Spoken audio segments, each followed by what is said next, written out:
एक गांव में एक मोटा साहूकार रहता था। वो बहुत आलसी और बेईमान था।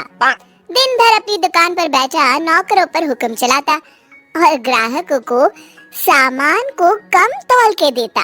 बाबूजी 2 किलो आटा दे दीजिए। अरे दीनू, जरा इस हरिया के लिए आटा तो तौल दे। जी सरकार। अरे अरे, ये क्या कर रहा है? पूरी दुकान इसे दे देगा क्या? अरे पर सेठ जी, मैंने तो 2 ही किलो। मुझसे जुबान लड़ाता है, कल से काम पर मत आना। नहीं नहीं, माफ कर दीजिए सेठ जी, गलती से ज्यादा तोल दिया। दीनू थैले में से 200 ग्राम आटा कम कर देता है। सेठ जी, ये आटा तो कम है। कम है तो जा कहीं और से ले ले। कैसे कैसे फटीचर आ जाते हैं मुझे नाप तोल समझाने। पर आप तो जानते हैं सेठ जी, इस गांव में सिर्फ एक आपकी ही तो दुकान है। हम गरीबों पर दया करिए, बड़ी मेहनत के पैसे लेकर आए हैं। अरे तो मेरा आटा क्या मुफ्त का है? लेना है तो ले, वरना चलता बंद है। हरिया आटे की थैली उठाकर दुखी मन से चुपचाप वहाँ से चला जाता है। अगले दिन विजय अपने कमरे में बैठा है। अरे मोहन, तुम आओ आओ। भाग्यवान, सुनती हो? मेरा बचपन का सखा आया है। जरा जल्दी से बढ़िया भोजन का प्रबंध करो। कैसा है विजय, तू तो बहुत बड़ा आदमी बन गया है। ये बंगला, गाड़ियाँ। अरे बस सब दिमाग का खेल है। तेरी सुनारी की दुकान कैसी चल रही है? बस मित्र, सुख से रोटी की व्यवस्था हो जाती है। अरे थोड़ी बुद्धि लगा तो रोटी के साथ साथ नोटों की भी व्यवस्था हो जाएगी। क्या मतलब? मतलब ये कि पूरे गांव में सिर्फ एक तेरी ही सोने चांदी की दुकान है। अगर तू थोड़े नुकसान में भी लोगों को सामान देगा तो उन्हें तो लेना ही पड़ेगा ना, वरना बार बार खरीदारी करने शहर जाना पड़ेगा। तो तू ज्यादा कीमत में कम सामान दिया कर। हाँ। अरे भाई, ये तो बेईमानी हुई। अरे तो तू ईमानदारी से कौन सा कलेक्टर बन गया? हाँ, ये देख, जरा सी बेईमानी ने मेरे घर का नक्शा ही बदल दिया। नहीं नहीं मित्र, ऐसे पैसे तो आ भी जाएंगे तो साथ में बददुआ लेकर आएंगे। किसी की मेहनत की कमाई को मैं ऐसे बेईमानी से नहीं हड़प सकता। तो अपने ईमान की चटनी बना और जिंदगी भर उससे रूखी रोटी खा।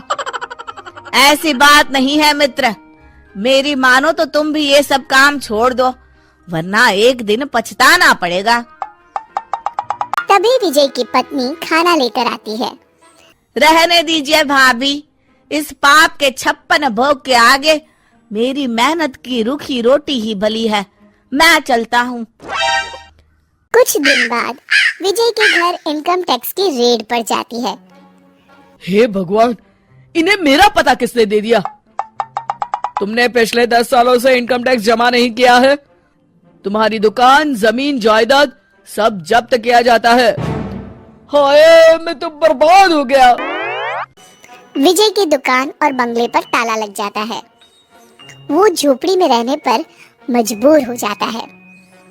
देखिए जी, ये कुछ गहने हैं, मेरी माँ ने दिए थे और मैंने ना इन्हें बगीचे में छुपा दिए थे। आप इन्हें बेचकर कुछ पैसे ले लीजिए और शहर जाकर कोई नया धंधा कर लीजिए। ठीक है भगवान, कल ही जाता हूँ। विजय अगले दिन मोहन की दुकान पर पहुँचता है। विजय तुम? अरे ये क्या खस्ता हाल बना रखा है मित्र। अरे क्या बताऊं तुमसे, जाने किसकी बुरी नजर लग गई, सब चौपट हो गया। खैर, ये कुछ गहने हैं, 8-9 तोला सोना होगा।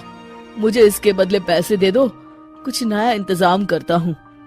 वो तो ठीक है, पर मैं तुम्हें 5 तोले के ही पैसे दूंगा। क्या? तुम्ही ने तो सिखाया है मित्र। अरे पर अभी मेरे बहुत बुरे दिन हैं। ले देकर बस यही गहने बचे हैं मेरे पास। ये सब सोचूंगा तो पैसे कब कमाऊंगा, तुम ही समझा रहे थे ना। ठीक है, जितना मुनासिब समझो दे दो। विजय 5 तोले के पैसे लेकर दुखी होता हुआ शहर की ओर चला जाता है। उधर मोहन विजय के घर जाकर उसकी बीवी को बाकी के पैसे देकर पूरी बात बताता है। घर का जरूरी खाने पीने का सामान भी रखवा देता है। भैया, आपका ये उपकार रहेगा। अरे नहीं नहीं भाभी, ये तो मेरा फर्ज है। मैंने जो कुछ भी किया विजय को सही राह दिखाने के लिए। शाम को जब विजय वापस आता है, उसकी पत्नी उसे पूरी बात बताती है। मैं बहुत शर्मिंदा हूँ। ये मेरे कर्मों का ही नतीजा है जो आज हमें ये दिन देखना पड़ रहा है। कोई बात नहीं जी, देर आए दुरुस्त आए, जो हुआ सो हुआ। अब नया काम पूरी लगन और ईमानदारी से करिएगा जी। शिक्षा: बेईमानी से कमाया गया धन कभी सच्चा सुख नहीं दे सकता।